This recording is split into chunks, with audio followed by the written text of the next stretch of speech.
Hello friends, welcome to my YouTube channel.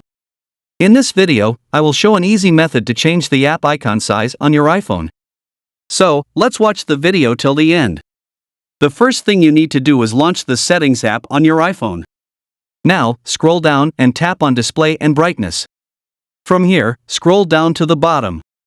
Tap on the Display Zoom option under the Display section. You will see two options here. Select the larger text option. Then, tap on the Done button at the top right corner.